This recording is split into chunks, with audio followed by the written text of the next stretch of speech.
Obrigada, senador Eduardo Girão. Em nome dele, eu saúdo os demais senadores. Em nome do deputado Coronel Meira, saúdo os demais deputados que estão aqui.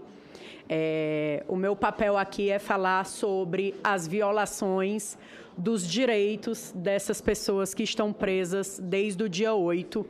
E tem gente que foi presa também anteriormente, em dezembro, no dia 12. Então, a gente, enquanto advogados, temos o papel muito importante, que é o de dar voz a essas pessoas que estão detidas. Mas, infelizmente, não é isso que a gente está encontrando nesse campo de batalha. O nosso trabalho árduo, que começou lá no começo de janeiro, era ir descobrir primeiro onde estavam os autos, onde era que os nossos clientes estavam respondendo. O pessoal aqui do Senado, que foi pego aqui nas intermediações do Congresso, o processo foi encaminhado para a Justiça Federal. E o processo, ele corria em segredo de justiça.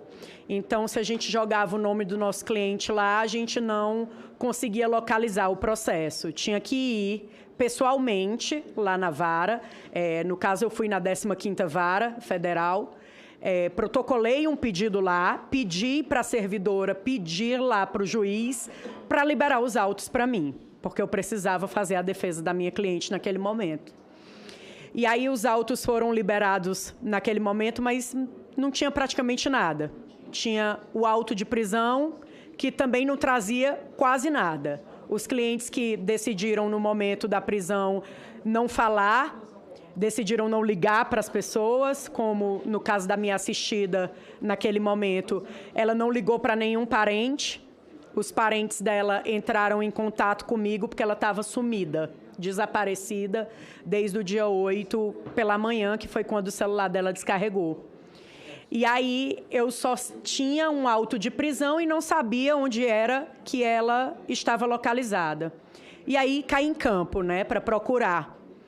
E não estava em nenhum sistema aqui no DF. Ela não constava como presa.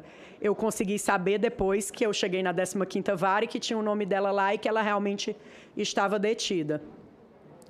E aí eu comecei a tentar descobrir como era que a gente ia atuar naquele processo. Se a gente tinha que atuar na 15ª Vara, porque já havia rumores que tinha um processo correndo no STF. E aí a gente chegava no STF e não tinha notícias. Você tinha que protocolar uma peça com o nome do seu cliente, dizendo que queria acesso, o mais irrestrito acesso aos autos que constasse aquela pessoa. E aí eu passei uns 4 dias esperando para saber quando era que ia ser a audiência de custódia. Chegava na colmeia, não conseguia entrar. Quando a gente chegava na colmeia, era um cenário de guerra, digamos assim, porque tinha uma cabana para os advogados ficarem ali debaixo, tinha uma fila informal anotada num papel, não tinha um horário certo, como era que você ia atender, onde era que você ia atender. E aí já que eu não sei se você é atendida, está aqui a minha procuração, você pode colher a assinatura da minha assistida, porque vai ter a audiência de custódia dela, espero que em breve. E eu não tinha a procuração nos autos, né? E assim foi feito, um policial foi lá dentro querendo ajudar, colheu a assinatura, me trouxe de volta, e a primeira vez que eu falei com ela foi na antessala que era virtual, né, da audiência de custódia.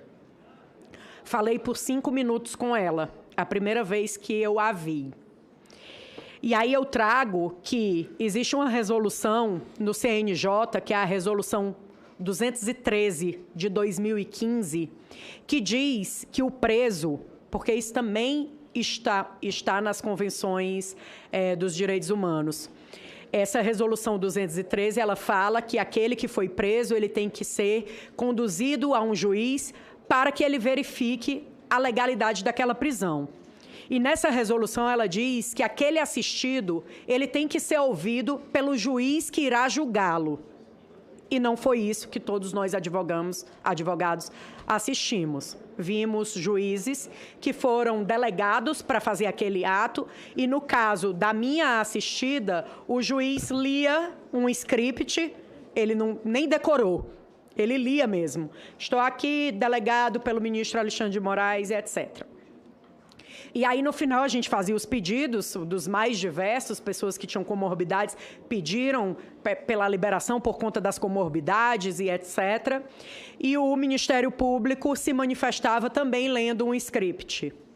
A gente teve caso, e aí eu também tenho como provar, como disse a doutora Gabriela, que o Ministério Público nem sequer leu. Ele botou um vídeo que ele gravou sobre a fala dele. E aí a gente viu o maior absurdo e aberração jurídica que se possa imaginar. Eu já vinha vendo declínio e relativização do nosso direito durante algum tempo. E eu falava e as pessoas, tipo, não, mas é um caso específico e etc. E aí, quando a gente veio para os atos do dia 8 de janeiro, dia 9 de janeiro, aquele negócio se tornou maior, mais avolumado, e graças aos advogados particulares que estão aqui hoje, que a gente não tem um silêncio perpétuo. Porque, segundo o ministro, quando visitou as nossas assistidas lá na Colmeia, ele disse que se elas estivessem com defensoria pública, elas já estariam soltas. E aí, naquele momento, ele feriu toda a advocacia, toda a classe, e a gente não viu a OAB falar nada. Mas continuamos lutando, porque o nosso trabalho é lutar e dar voz a esse pessoal que está calado, amordaçado lá dentro. E aí a gente foi caminhando com essas audiências de custódia e tentando achar os autos do processo, porque o que a gente tinha era uma parte pequena, só o auto de prisão. E até hoje, inclusive, a gente não tem o laudo de corpo de delito que eles fizeram no IML. A gente não tem acesso a isso. E aí, lá no processo da 15ª Vara, o juiz declinou a competência dele de julgar o caso, encaminhando para o STF, com base na conexão no inquérito 4781, que é o inquérito conhecido como inquérito do fim do mundo, o inquérito das fake news, que foi aberto em, salvo engano, 2019, pelo ministro, na época, presidente, ministro Dias Toffoli, e ele deu a relatoria lá na sessão para o ministro Alexandre de Moraes. Então, a gente tem um inquérito de 2019. Quando eu olhei aquele ali, eu achei uma coisa esdrúxula, porque a gente sabe que inquéritos, eles têm um prazo de 10 dias quando se tem aquela pessoa que está ali no inquérito solta. Não, prazo de 10 dias para quando se tem a pessoa presa e 30 dias para quando se tem solta. E a gente tem um inquérito desde 2019. E esse mesmo inquérito que está lá rodando desde 2019 foi pedido pela representante do Ministério Público da União, a doutora Raquel, à época, que era a representante.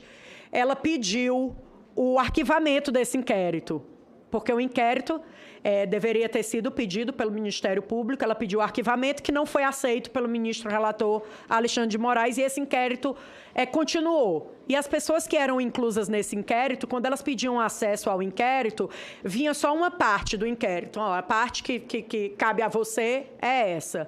Então, aquele acesso amplo e restrito que o advogado tem direito, não se tinha. E aí surgiu um outro inquérito, que foi o 4879, que ninguém tem acesso até hoje. E todos os nossos estão dentro do 4879, que é dito como um inquérito dos atos antidemocráticos. Mas a gente não sabe mais hoje em dia o que é um ato antidemocrático, porque a gente também não sabe o que é verdade e o que é mentira. Verdade ou mentira ficou relativo também.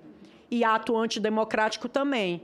Se você vai para uma internet e você critica alguma coisa, você pode estar incorrendo num crime imaginário, porque não existe o crime de fake news. Você pode estar incorrendo num crime imaginário e ser incluído no 4781. Ou você pode estar cometendo um crime de um ato antidemocrático também imaginário, porque a gente não sabe também mais o que é ato antidemocrático, e ser incluído no inquérito 4879. E aí, desse inquérito, surgiram vários outros. O 4922, que são das pessoas que estavam no dia 8 e foram pegas nas redondezas, ou não nas redondezas, como teve gente que foi pego no Mané Garrincha e foi incluso no 4922. E o 4921, que eram das pessoas que estavam no QG, na frente do QG, se manifestando ou orando, né? Na nossa Constituição, a gente tem o direito a se manifestar, o direito à reunião, o direito a professar a sua fé. E não foi o que a gente viu que esses direitos foram tomados dessas pessoas. Inclusive, nesse dia dessa visita que o ministro fez, ele viu as senhoras terroristas, que foram os primeiros nomes que elas foram levadas, orando, todas de joelho em oração. E aí a gente traz essa questão do terrorismo porque a mídia amplamente divulgou que os terroristas. E o que me surpreendeu muito é que quando eu entro em qualquer mídia, quando a gente vê um caso de estupro, e aí eu falo estupro porque, como sou mulher, é uma das violências que eu acho mais graves e mais horrendas para nós, mulheres, a gente vê lá, suspeito. Ele nunca é um estuprador. Ele pode estar em cima cometendo, mas ele vai ser um suspeito. Mas as pessoas que a gente está assistindo aqui eram terroristas. Eram vândalos. Eram golpistas. A mídia só mostra eles assim. A mídia não coloca eles como suspeito de tentativa de golpe ou suspeito de um ato antidemocrático. Então, existe aí uma balança que pesa mais para um lado. E aí não tem como a gente não trazer que isso seja por uma ideologia. Não queria acreditar e não quero acreditar, tenho a boa fé de não querer acreditar que seja por cunho ideológico. Por não gostar do que essas pessoas estão defendendo, que é a família, que são os costumes, que é a religião. Então, eu não quero acreditar que seja por isso. Essa Constituição da gente que está sendo usurpada, agora está sendo ferida de morte, a Constituição de 1988, ela é conhecida como Constituição Cidadã, porque ela veio para pôr fim no autoritarismo. E por uma intempérie aí do destino, ela está sendo rasgada, ela está sendo utilizada da forma que quer. Então, mudando a legislação, você pode ler de cabo a rabo, reler de trás para frente, de frente para trás, que você não encontra substância jurídica ali para o que estão fazendo. E aí a gente traz esses direitos fundamentais dessas pessoas, como foi bem falado aqui, sobre a alimentação. A alimentação é um direito que traz o direito à vida, né? A pessoa sem alimentação, a gente sabe que a pessoa morre. Então, ela é um direito à vida. E ele é um direito também à dignidade da pessoa humana. A gente sabe que os princípios, quem estudou direito sabe, né? A gente até já duvida, né? Do que a gente estudou na faculdade. Mas que os princípios, eles não se sobrepõem um ao outro. Mas não existe princípio mais salutar do que o da vida, né? E, em alguns momentos, o princípio da dignidade da pessoa humana, ele se sobrepôs aos outros por conta do valor que ele tem, né? E por que para essas pessoas que estão lá detidas, ou as que estão de tornozeleira eletrônica, que não podem ir para a igreja no domingo, que não podem trabalhar no sábado, por que essa dignidade da pessoa humana não serve para elas? Por que foi tirado dessa Constituição, que é a que está sendo aplicada para elas?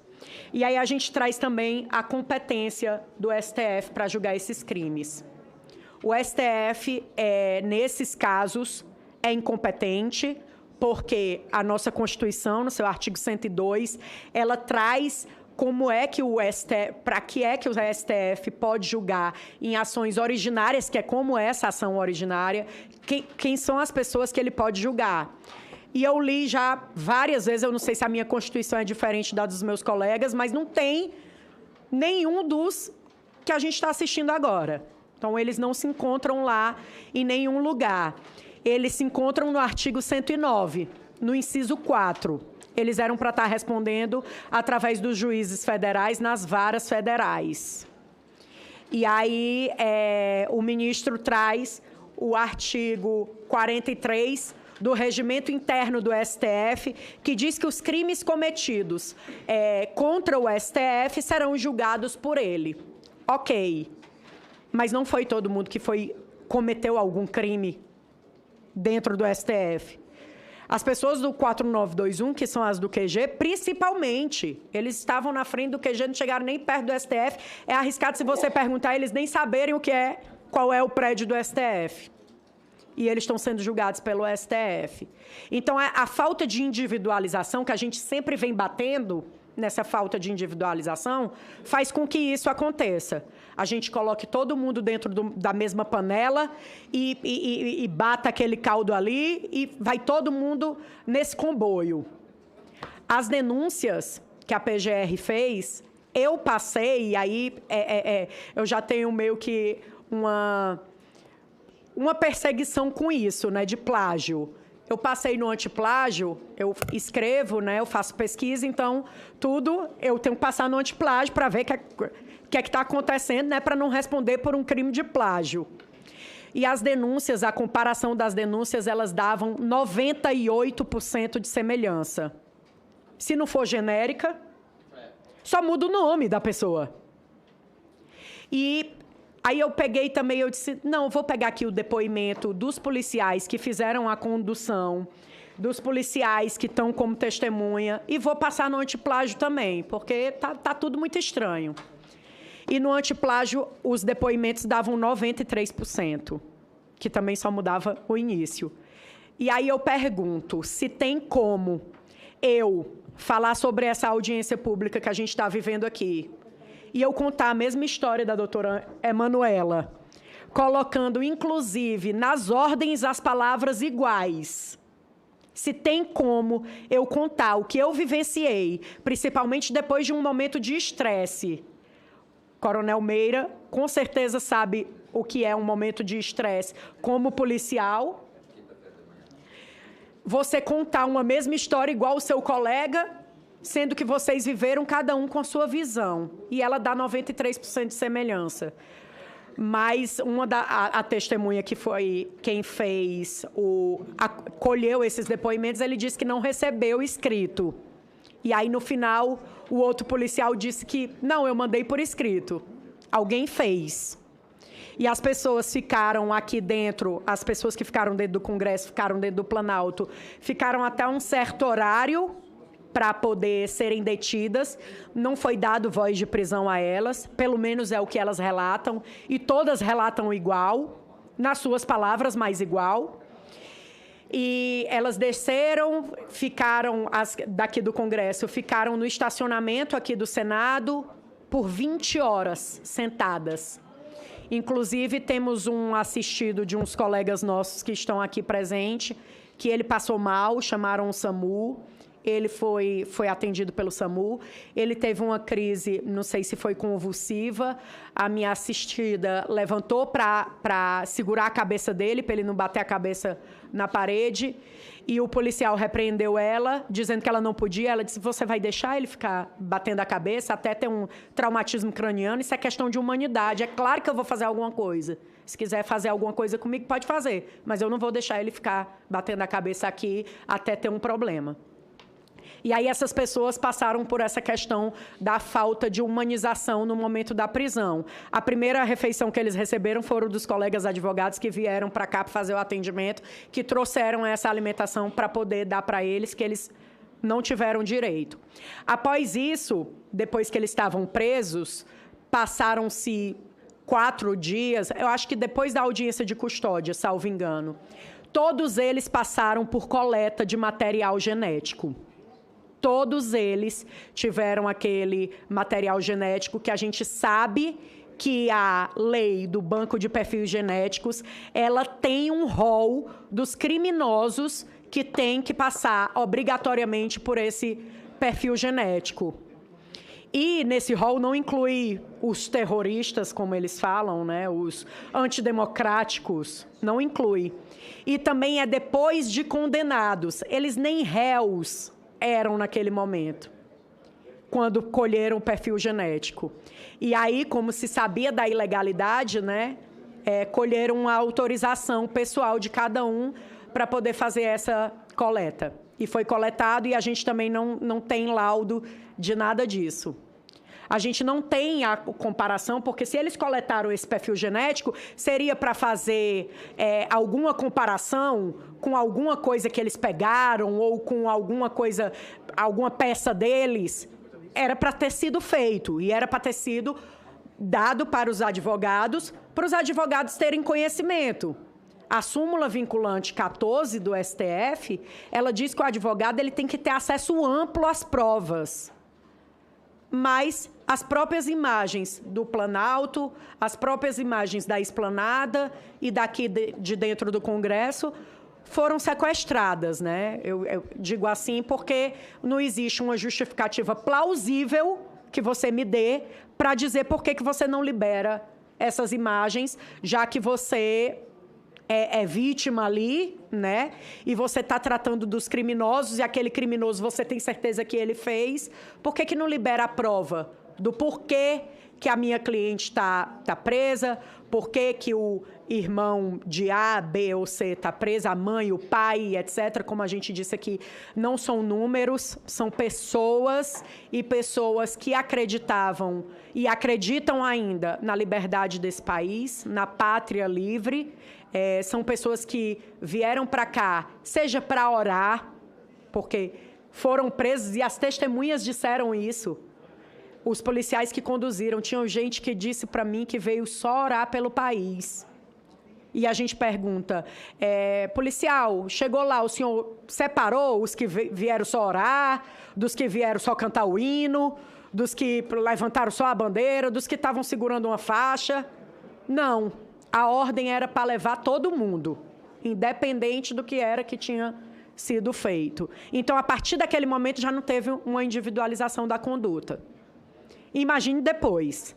E aí, como é que a gente vai falar de pessoas violentas, pessoas super violentas, se o próprio policial relata que ele foi num ônibus com 40 manifestantes, ele mais 2 policiais?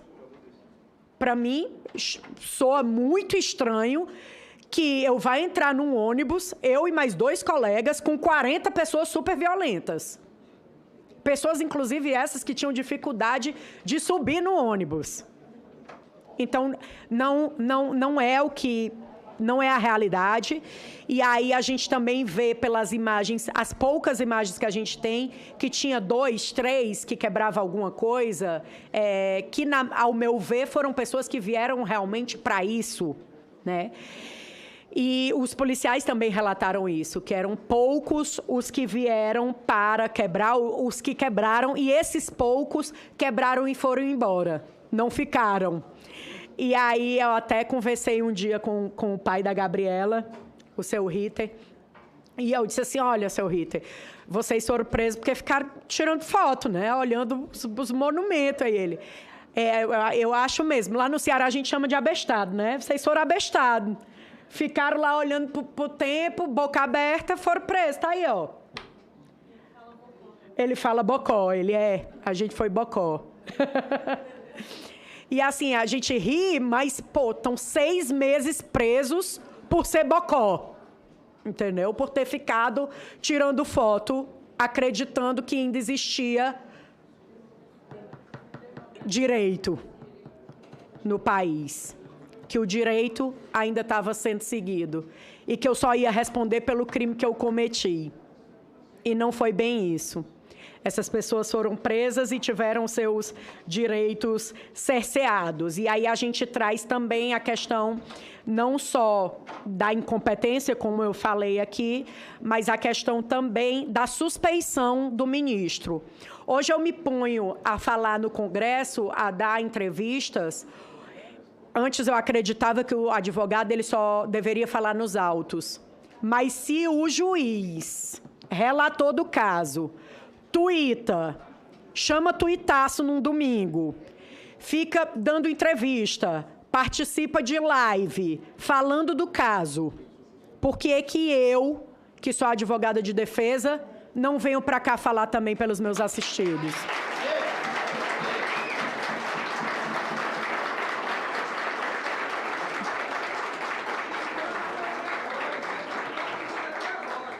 O advogado, ele é a voz dos assistidos. E a gente foi calado por muito tempo. Então, é por isso que eu venho aqui à frente para poder falar por eles, porque até na sustentação oral, que nos é de direito, que está lá no regimento interno do STF, que a gente pode fazer na tribuna do STF, aquele momento que é um momento ímpar para o advogado e para a defesa, onde a defesa vai olhar nos olhos dos julgadores e poder debater ali sobre as causas daquela prisão. Nos foi cerceado. A gente gravou vídeos de 15 minutos. Claro que eu me senti sendo levada a pagode, né? Também é uma expressão que a gente usa no Ceará. Sendo levada a pagode naquele momento, mas gravei o vídeo, né? Tinha que fazer, gravei o vídeo. Eu tenho colegas que colocaram o vídeo às 23h59 do último dia do prazo. E às 0 horas, o ministro relator proferiu o voto dele. E aí eu não sei qual é o tipo de programa que ele utiliza, que ele consegue assistir um vídeo de 15 minutos em menos de 2 segundos. Porque, assim, impossível, ao meu ver.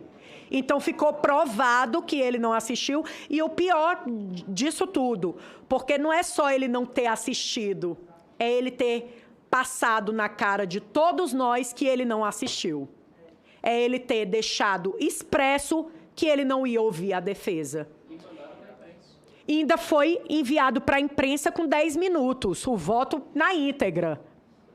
A gente tem situações de decisão que foi tomada ali, que a decisão foi tomada com 2 minutos. A gente não tinha acesso, a gente advogado não tinha acesso, porque os autos eram sigiloso. E estava na mídia. E como é que isso acontece? Eu não sei. Quem é que vazou? Como é que um auto é sigiloso, mas é sigiloso só para a defesa? Não é sigiloso para a imprensa? Advogado não entra no gabinete. E é isso, é assim, a gente...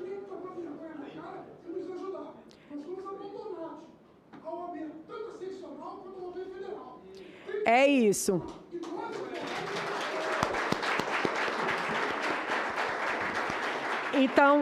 Então assim,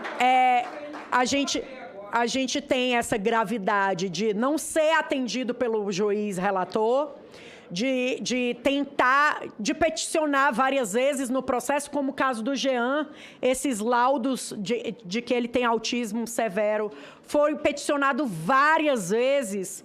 O caso da Alessandra, peticionado várias vezes, até que um momento a gente decidiu, a gente vai ter que botar os dois juntos.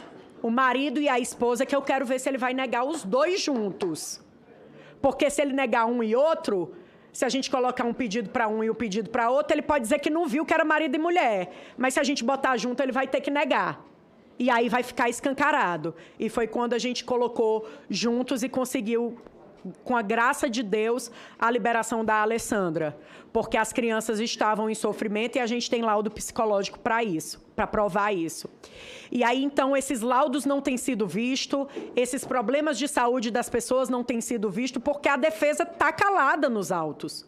Ninguém escuta a gente. A gente fala, e é mesmo que nada. Nada acontece. Esses nossos pedidos são em vão. Aí, agora, recentemente, eles abriram ações penais para cada um, né, no nome de cada um, para dar aquele ar de individualização. E aí eles colocam todos os mesmos documentos que tinham na petição, eles só tiram ali de algumas pessoas, jogam ali dentro daquela ação penal para dizer que individualizaram. E aí começaram a fazer as audiências, né, de instrução para ouvir as testemunhas de acusação. E as audiências são em bloco também. Eu pego 5, 6, 7, boto lá dentro da sala, boto uma juíza auxiliar para julgar, as defesas vão entrar ao mesmo tempo, vão fazer as perguntas que querem. Se a defesa tiver uma linha de defesa diferente da minha, eu que lute. Eu que lute para conseguir defender a minha cliente ali, dentro daquele instrumento que eles fizeram, daquela forma que eles fizeram. A gente faz pedidos dentro da audiência, como o pedido de suspeição de uma testemunha, e, por óbvio, a juíza nega, né? Então, a gente não adianta, né? No final, a gente pede a apreciação dos nossos pedidos e ela diz, já está gravado no vídeo e assim vai. E aí, a gente tem passado por muitos problemas em questão de defesa, também por conta disso. E aí, eu falei da incompetência do STF, e aí a gente fala também dessa imparcialidade, que aí a gente não tem mais a imparcialidade só do ministro Alexandre de Moraes. Agora, a gente tem também a imparcialidade de outros ministros, pela forma que eles se posicionam em redes sociais. Os ministros, enquanto judiciário, não eram para estar se manifestando dessa forma. Deixa eu pegar aqui mais... Opa, está terminando. Então, a gente quer que essas ações voltem para o rito natural delas, para o rito originário, que é a Justiça Federal, porque a partir do momento que esse pessoal está sendo julgado pelo STF, eles não têm direito a recurso, eles não têm direito a um duplo grau de jurisdição, que é um duplo grau de jurisdição que também é previsto nas convenções de direitos humanos. Então, a gente está querendo o direito desse pessoal, o direito que está na nossa legislação. A gente não pode relativizar isso, porque a partir do momento que a gente relativiza, a gente passa a ter uma insegurança jurídica muito grande e passa a ter um precedente que é muito perigoso para a sociedade como um todo. Então, eu acho que as pessoas que estão nos ouvindo, elas têm que entender que isso hoje é com esses familiares dessas pessoas que estão aqui, é com os nossos assistidos, é com essa advocacia militante que está correndo atrás. Mas amanhã é com vocês que estão em casa assistindo pelo YouTube. Obrigada, viu?